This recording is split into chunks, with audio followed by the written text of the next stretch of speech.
No person, actually no living thing, has experienced more suffering than clinical trial subject S47. S47 was a healthy male who volunteered to be a test subject for a trial of a drug called Mentanovox. Mentanovox typically yields mild improvement in memory and cognition. S47 had a different reaction to the drug. I'm the research scientist who administered the dose of Mentanovox to this poor man. I consulted with his doctor in the ER after he was found crumpled under a bench at the Glenmont metro station. I have firsthand knowledge of the devastating trauma that a Mentanovox cross-reaction can produce, so I couldn't understand why someone would beg me to put them through what S47 had experienced. And then I took the drug myself. Mentanovox is essentially a calcium ion accelerator paired with a protein that binds to certain dendritic neuroreceptors. It makes signals flow faster through the brain. A lot faster. When I administered a mental speed assessment to subject S47, 30 minutes after I gave him 25 milligrams, he was able to perform incredible, inhuman mental feats. He finished a 50-word word search in 3 seconds, solved a maze drawn on a poster-sized paper in 2 seconds. His mind worked fast enough to catch thrown Cheerios with chopsticks. Mentanovox had pushed him well into the superhuman range of thinking speeds. His mental speed was still accelerating when he left our offices. I told him to enjoy the extra time he would seem to have, since to his super accelerated brain, minutes would seem like hours. At the time, I thought S47 would view the drug's effects as a positive thing. I pictured him at home, happily speed reading through books he wanted to find time to read. That's what I would have done. Or so I thought. It didn't occur to me that, from his point of view, just getting home from our office would seem like it took days. He must have experienced hours of perceived time just in the elevator from our office. A day waiting for the next train, and another day crammed inside a crowded and smelly metro car. If I had thought of that while he was still in our office, maybe I wouldn't have just sent him on his way with nothing more than a Mentanovox trial pamphlet. But what happened to S47 was much, much worse than experienced the equivalent of days on the metro. 90 minutes after I sent him home, I got a call from the ER at White Oak Hospital. A man had been found behaving bizarrely under a bench at the Glenmont metro station. By the time he reached the ER, he was unresponsive. Personnel in the ER found the Mentanovox trial pamphlet in his pocket and called my lab. I took a blood sample and ran an engram decay. I'm oversimplifying the neuroscience here, but basically the cells in a conscious brain continuously make new connections and tear down existing connections. The new connections represent learning, and the torn down connections represent forgetting. When we sleep, cerebrospinal fluid washes away the metallic debris from this activity. The test I ran measures how much engram decay, forgetting, has happened since the last sleep cycle.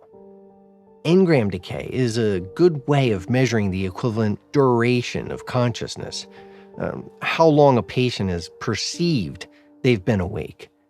We use this in the Mentanovox trials to measure the acceleration in thinking speed. More engram decay means the subject has perceived a longer period of consciousness. S47's engram decay results were incomprehensibly large. I ran the sample 3 times to make sure nothing was wrong with the lab equipment. I got the same result each time. Subject S47's brain had run so fast that in the 90 minutes between leaving the lab and winding up in the ER, he had perceived 8 million years of consciousness. The man had been awake so long in his perceived time frame that he had forgotten everything, literally. His mind had been running so fast that even the nearly instantaneous act of blinking would be perceived as thousands of years of darkness. From his massively sped up perspective, his view of the metro station from under the bench must have had an eternal, unchanging scene. The near complete lack of mental stimulation he experienced, and the 8 million years of perceived time were utterly devastating. His brain tore itself down in an act of forgetting. The ER sent me an fMRI scan. His cortex had no activity. His gray matter was essentially a collection of disconnected neurons. At the time, we had no way of knowing what caused this extreme side effect, but we noted that his blood work showed that he had recently taken a sleeping aid. We guessed that the 25 milligram dose of Mentanovox, already unusually active in this subject, interacted with the sleeping drug. I compiled everything I had on S47 into a report and sent it to the head office. The company published an adverse drug reaction bulletin, and the Mentanovox trial was put on an indefinite hold. I never learned what happened to subject S47. 2 months later, I was in my office, preparing for a trial of a new blood pressure medication when the receptionist called. "There's a woman here to see you." Then she whispered, "She said she didn't need an appointment because of who she is." I met an unexpected visitor in the lobby. A woman in her late 30s or early 40s. She wore a black business suit and had a ratty red JanSport backpack slung over one shoulder. She introduced herself as soon as I walked into the busy lobby, as if she already knew what I looked like. "My name is Helen Kazin. I work for the Department of Defense, and I need to talk to you about Mentanovox."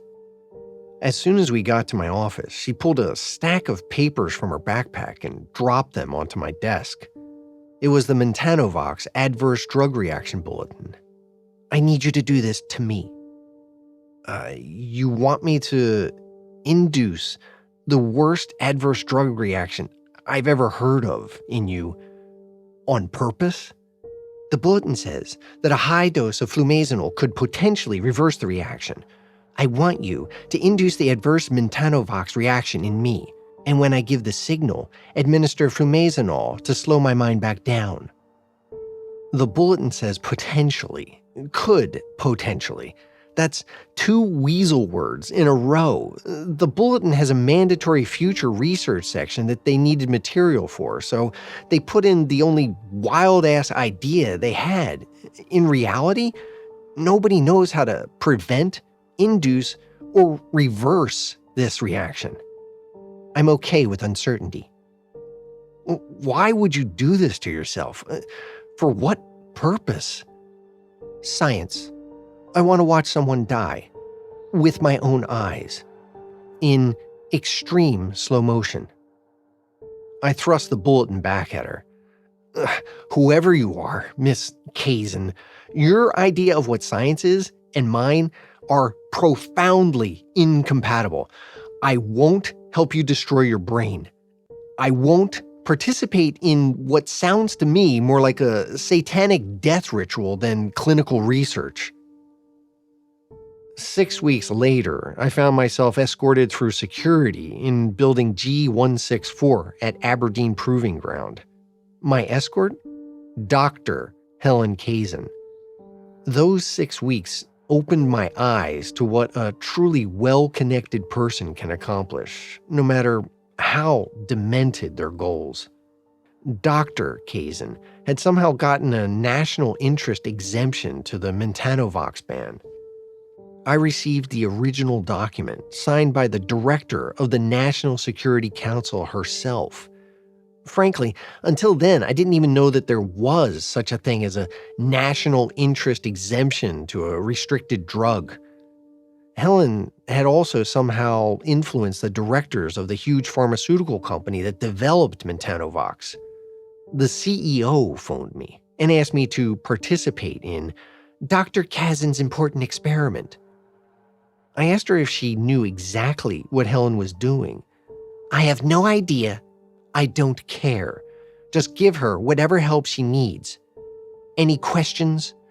The way she said any questions made it abundantly clear that I was not to ask any questions.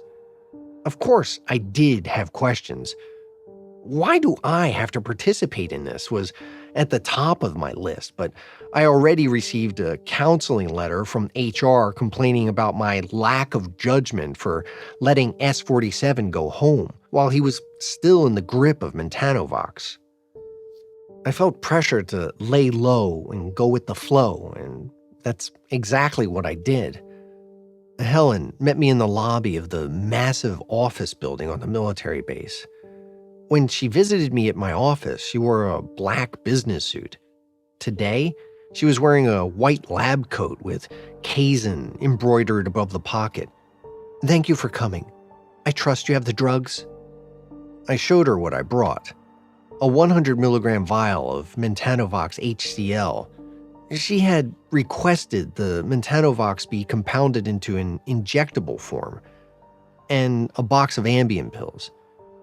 I also had a single vial of flumazenil, which, according to the hastily written adverse reaction bulletin, could potentially reverse the Mentanovox cross-reaction with Ambien. The guard in the lobby gave me a red badge displaying a giant letter E for escort required, and Helen led me into the offices beyond. Helen's office was a windowless chamber with a floor-to-ceiling whiteboard covered on all four walls and even the back of the door. Equations and strange diagrams featuring stars, circles, and what looked like electrical engineering symbols or maybe ancient runes filled the whiteboards. Helen watched me gape at the weird symbology that surrounded us. She laughed. "It's just math. These," she pointed at the markings that looked like ancient runes, "are just stochastic tensors. The whole thing is just a giant probabilistic differential. Never mind." She thrust a clipboard of paperwork at me. "Sign these, please. They're non-disclosure agreements." I worked through the paperwork while Helen rummaged around in a pile of binders and boxes in the corner of her office. "You can wear this," she said, and handed me a lab coat. I handed her the signed paperwork and put on the lab coat. "You're going to destroy your brain, you know." The patient who had the cross-reaction was left with a completely unconnected cortex. There's no coming back from that. "Thank you for your concern, but I have a plan." I sighed. This was really happening, and I was a part of it. "What's the plan?" "I'm going to pre-dose with the sleeping aid. I will also take 50 milligrams of dexamphetamine so I won't fall asleep. Then we wait." "Wait for what?" "We wait for the test subject to die." When Helen visited my office and told me she wanted to watch someone die, I thought she was a lone lunatic, someone who did their own research. You know what I mean. I was completely wrong. Whatever Helen was up to, it had the full support of important people. The head of the friggin' NSC signed the National Interest Exemption Memo. And apparently, it's in the national interest to overdose Helen on an experimental psychoactive drug and let her watch someone die. I said, "Is this an animal study? The test subject is human with a terminal disease.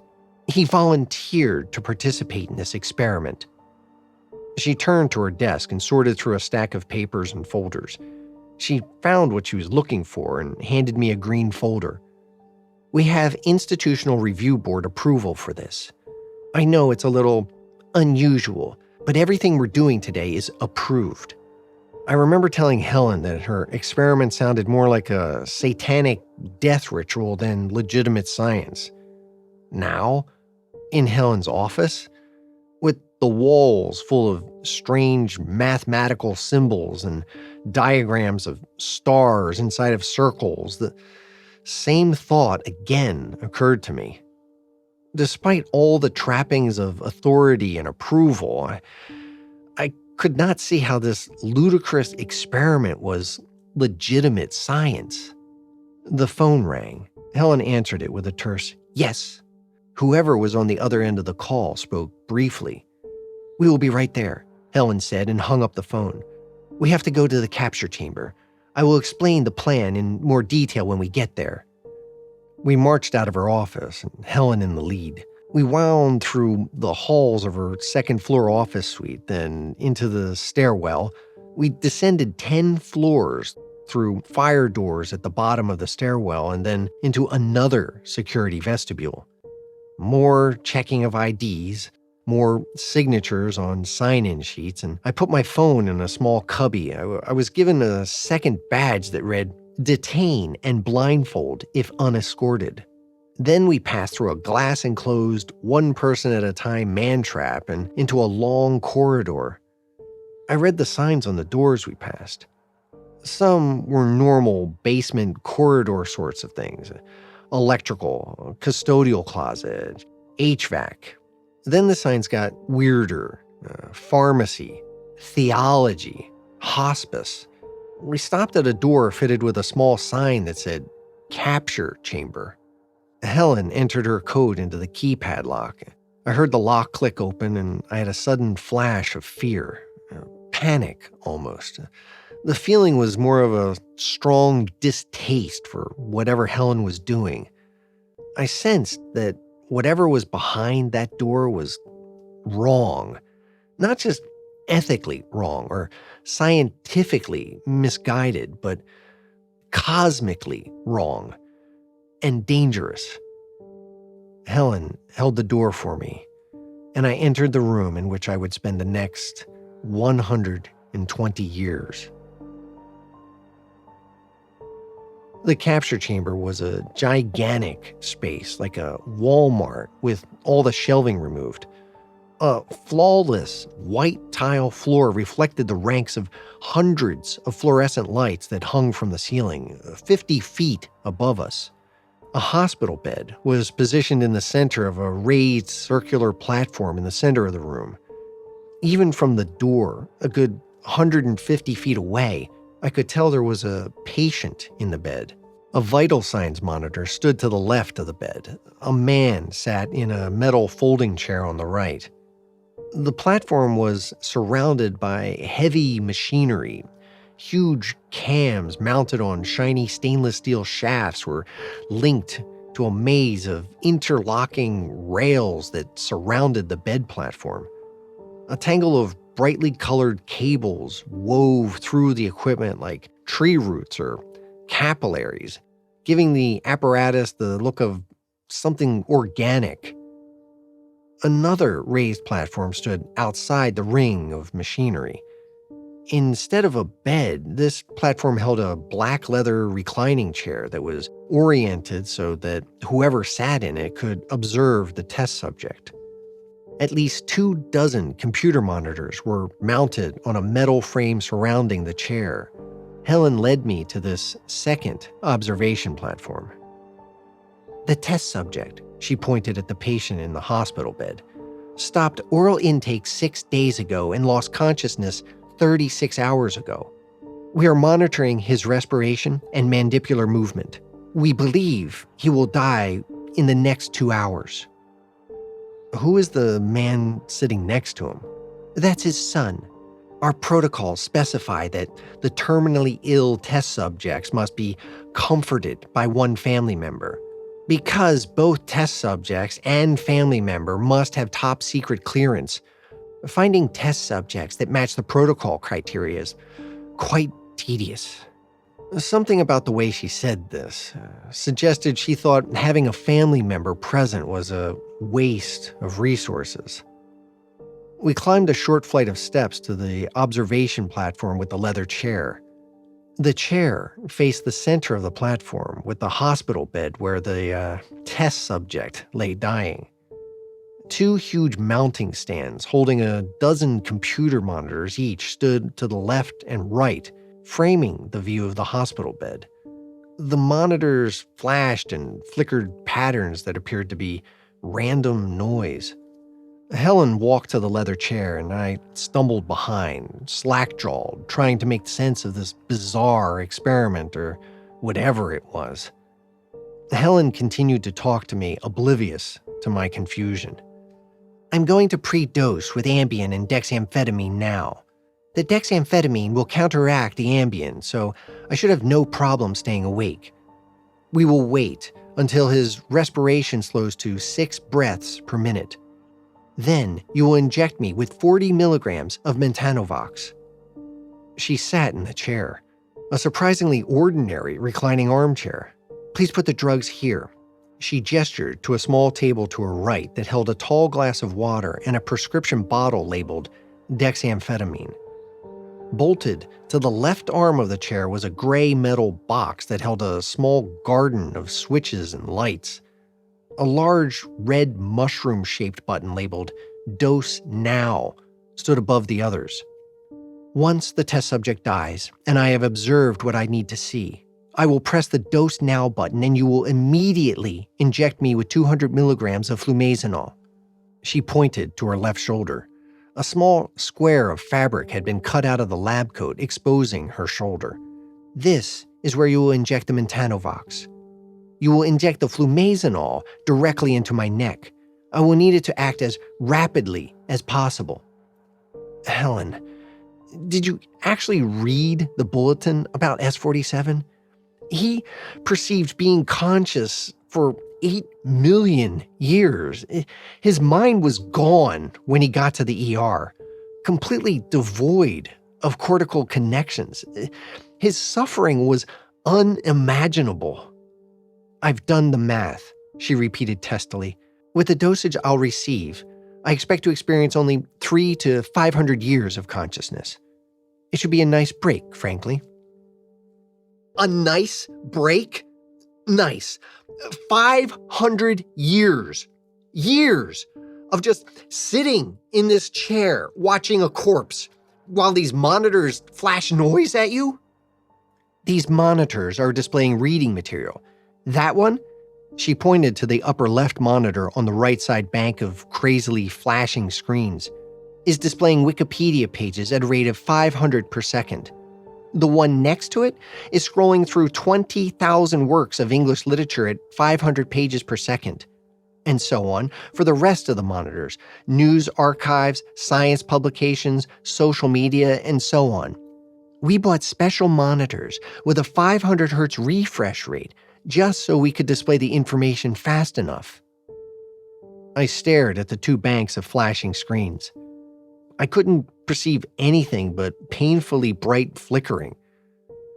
So you're going to read for 500 years while you also observe that poor man over there. And catch up on a few emails. She rotated a computer keyboard out of a slot in the arm of the chair. Let's get ready, shall we? She produced a headset from the pocket of her lab coat and put it on her head. This is Helen Kazin. This is the audio recording of Observation Activity 54. Observation 54? How long has she been watching people die in this bizarre room? Helen continued on her headset. Current time is 14:23. I am pre-dosing with 1 Ambien and 50 milligrams of dexamphetamine. She popped the Ambien out of her blister pack and downed it with a swallow of water. Then she took 2 pills from the dexamphetamine bottle and swallowed them. Now, she said, turning to me, we wait. She pressed a few keys on her keyboard and one of the monitors on the right bank of screens stopped flickering and instead displayed a standard computer desktop background. Helen clicked on icons and slid windows around the screen. When she was done, the screen held 3 windows. At the top of the screen was a data strip slowly updating graphs of what I assumed were the the test subjects' vital signs, blood pressure, respiratory rate, blood oxygen, and so on. Below that was Helen's email inbox, 1,478 unread items, and a word processing window open to a blank page. I understand that once the Mentanovox kicks in, audio energy will be attenuated to the point where I cannot hear anything. I will not have enough fine muscle control or breath control to speak. So I will type my observations and anything else I need to communicate here. She moved the mouse cursor to the word processing window. Please keep an eye on it as we proceed. It will be the only way I have to communicate. We waited. Helen ignored me while she read and wrote emails, and the patient's respiration slowly decreased. I wandered off the observation platform to get a closer look at the machinery surrounding the patient. Stay away from that area, Helen shouted at me. I'm going to start the capture sequence soon, and there are a lot of mechanical hazards present when it's operating. Feeling a little like a chided child, I sauntered to the short flight of stairs leading to the platform with the hospital bed. Aside from Helen, the dying man and his son were the only 2 people in the huge room, or chamber, or whatever. The test subject was an emaciated man who looked to be at least 90 years old. He slept. Rather, he was in a state of unconsciousness that did not look at all restful. His bony, withered body barely made a dent in the soft mattress of the hospital bed. Bruises up and down both arms betrayed a long battle with disease that required a lot of intravenous medicines. Hey, I said to the son, a middle-aged man sitting next to the patient. He looked up from the book he was reading. Before he could speak, Helen shouted across the chamber, "No communication with personnel on the test subject platform." The patient's son rolled his eyes and whispered to me, "Helen's a bit of a stickler for protocol." I nodded in agreement and wandered back towards Helen on the observation platform. I walked about, examining but failing to understand the machinery surrounding the test platform. I stared at the flashing banks of screens, trying and failing to perceive even a single screen of content. I stood behind Helen and surreptitiously read a few of her outgoing emails. Subject: risk analysis of portal capture experiments. Subject: military benefits of applied theological research. Subject: time card failed floor check. Helen glanced back at me with a glare that clearly communicated she did not appreciate me reading her emails over her shoulder. I returned to strolling about the perimeter of the room. An hour passed, then another. I thought about Helen's plan to spend centuries of perceived time in this room. I had only been here 2 hours, and I was desperately looking forward to getting the hell out. To spend multiple lifetimes here, to look forward to spending lifetimes here was a sign that Helen was different. "It's time," Helen shouted at me across the room. I jogged to the observation platform. Helen had already prepared the injection of Mentanovox. On the far platform, the son was standing over the bed, holding his father's hand. Helen was speaking into her headset when I got to the top of the stairs. "Blood pressure is dropping. Respiratory rate is down to 6. The probability of death in the next 10 minutes is over 90%. Starting the portal stabilizers." She flicked a few switches on the control box that held the Dose Now button. A klaxon blared. Red cop car-style lights on the machinery started flashing. The apparatus surrounding the patient slowly came to life. Motors hummed with a rising pitch. Shafts turned faster and faster in their cams, pushing the strange grid of beams up and down. The fastest moving parts of the machinery started to glow and flash, giving it a look of a carnival ride. The machine spun and gyrated faster and faster. The grid of glowing beams blurred. The machine kept accelerating, and the seemingly random flashes became synchronized with the movement of the grid beams, resolving into a glowing five-pointed star inscribed in a circle that rocked in a crazy, unpredictable way. Capture device trim active. Dosing the Mentanovox now. Helen spoke into her headset. She handed me the syringe. Dose me with the Mentanovox. Then stay on this platform and watch my log entries. And what happens when I press the Dose Now button? 200 milligrams of flumazanol in the neck. Yes. Prepare the injection now. There must be absolutely no delays when I press the button. I took the syringe of Mentanovox from her. You're probably not going to survive this, you know. You will suffer terribly for what you perceive as centuries. Eventually, your mind will tear itself down in a catastrophic act of forgetting. I'm aware of the risks. Now, inject me. I did. Helen was quiet for a minute. She looked at the patient on the platform.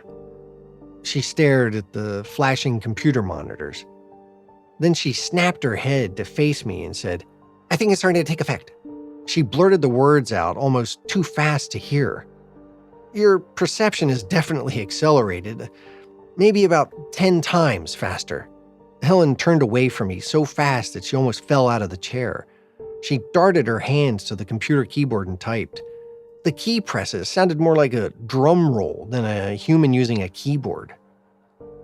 I can hear you, but your voice is slowed and frequency shifted. I cannot understand. I will communicate through this screen. Please type your response to me here. I leaned over her keyboard and typed. How long does it seem to take my pen to fall? I stepped in front of Helen. Her eyes were darting about in a frenzy. Her gaze oscillated between me, the computer monitors, and the patient on the far platform. I pulled a pen out of my pocket and dropped it onto the floor. Helen drumroll typed her response. Days to fall. Sound is gone. Time to get to work. Helen did exactly what she said she would do. She jerked her head back and forth between screens, reading whatever information they were flashing at her. She opened emails and slammed text into the response window. Occasionally, her eyes would linger on the patient in the center of the whirling machinery. Then she would return to the frenzy of reading and writing. 3 minutes ticked by. I tried to calculate how long she perceived those 3 minutes to be. If the quarter-second drop of my pen seemed to take days for her, then each second that ticked by would seem to her to be about a week. 3 minutes would be over 3 years. I watched her closely. She didn't appear to be suffering. She could push the Dose Now button at any time, but so far has chosen not to. Her pattern of frenzied motion and typing suddenly ceased. She flicked her gaze on the patient for a second. 2, 3. These few seconds were weeks of her time. Helen shot her fingers at the keyboard again. This time, she typed a message in the journal window. He's dead. Chaos broke out. A moment after Helen typed her message, the vital signs monitor threw up a red warning message. Respiration, 0. Heart rate, 0. Helen's hands raced over the control panel in a blur, flicking switches and turning dials.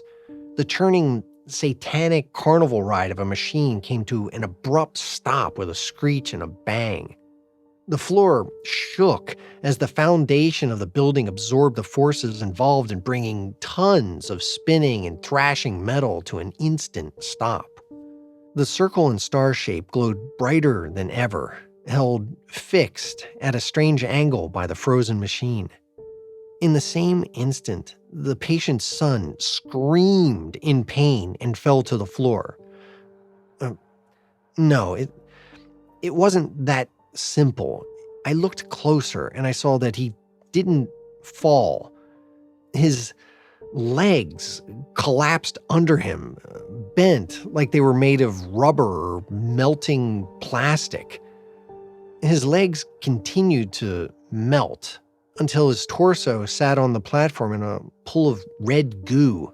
The man tried to scream again, but the severe trauma, or whatever it was, that ruined his legs started to affect his abdomen. With his diaphragm destroyed, screaming was impossible. So was breathing. Every instinct in me urged me to run to the door, to get out of that room, but I had a duty to administer the antidote to Helen. I would not be responsible for another person going through what S-47 had. Helen hammered out another message. He's taken his second death in the portal. Dose yourself with Mentanovox now, or you will die. I had no idea what the first line of Helen's message meant. Second death? Portal? Those words meant nothing to me, but the second line I understood, and there was no way I would dose myself with that drug. To live 1,000 lifetimes in this bleak underground facility, I'd rather die. On the far platform, the son of the man who apparently died 5 seconds earlier continued to dissolve. His chest splashed apart like a breaking water balloon. His head and arms fell into the puddle that his body had made, floated like horrific pool toys for a moment, and then melted away. I had seconds to think about what Helen wrote. Take the drug and live. He took his second death in the portal. What would happen to me if I didn't take the Mentanovox? Would I be literally liquefied like the son of the test subject? As bad as that looked, it would be far better than 8 million years of sensory deprivation that S-47 experienced. And what the hell did second death mean? But where I had only seconds to think, Helen, in her hyper-accelerated mental state, had the equivalent of days to decide what I should do, to decide what she should do to me. I turned from the screens to look at Helen. She was staring at me, studying me with unblinking eyes. For her, every slight micro-expression that flashed across my face, every tiny change in my body language would be like an hours-long process. She probably knew what I was going to do before I did. I was not going to take the drug. Helen rose from her chair before I could even nod my head to signal no to her. Her proprioception system was running 10,000 times faster than her body. With that kind of disconnect in mind-body control, moving normally would be nearly impossible. Helen discovered this problem as she tried to stand up. She misjudged the force required and literally threw herself from the chair. In another setting, her fall to the floor would have been comical. She launched herself in a twisting arc. Her arms and legs flailed about wildly, but she was unable to control her fall. She landed face first on the platform and continued to thrash her limbs uselessly for a few seconds. From her warped perspective of time, her fall must have taken a day or two.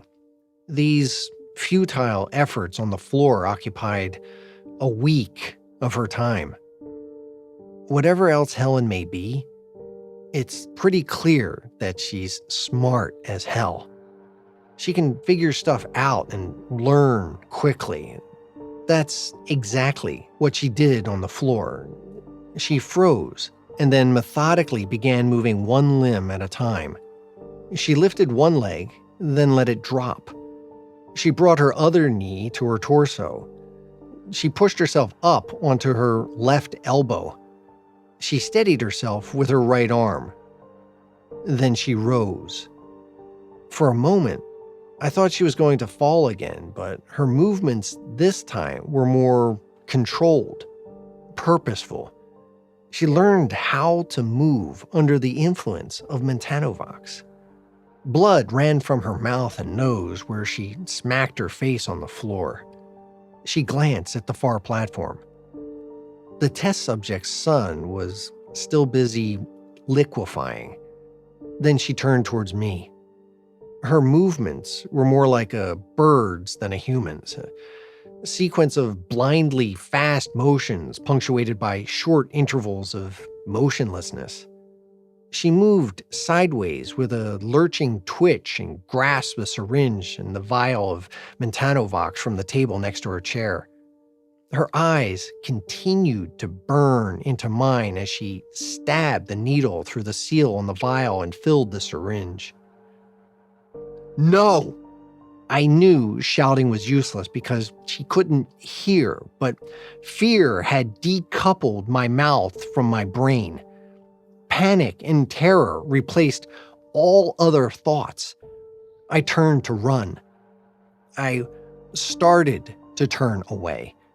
Helen had hours to watch me slowly shift my posture and start to engage my muscles. She lunged at me, perfectly anticipating where my neck would be when her arm reached me.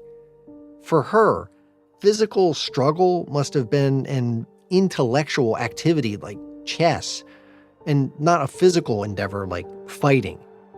In the split second I tried to get away, she had analyzed my face for tells, saw all the small ways my body telegraphed what I was going to do, then calmly made a plan to stop me. Despite my attempt to duck and dodge, she stabbed me in the neck with the needle. Even though her attack was lightning fast, she managed to inject the Mentanovox directly into my jugular. I was already off balance trying to duck her attack with the needle when she slammed into me. I fell hard to the floor. Actually, no. I started to fall towards the floor. But the massive dose of the drug injected directly into my neck took effect almost instantly. All sound dropped in pitch and then died away entirely, as if the soundtrack of life was a vinyl record that suddenly stopped spinning. The world froze before I hit the ground.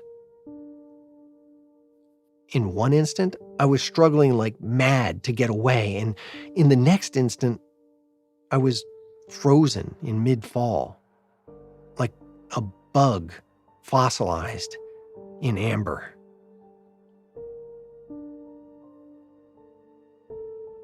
Hello everyone, and thanks for listening. I hope you enjoyed the story. If you did, please leave a like and let others know where to find us. There's also a link to other works by the author in the description if you'd like to check them out.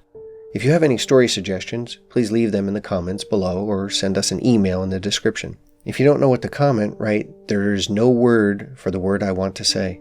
And I hope to see you in the next one.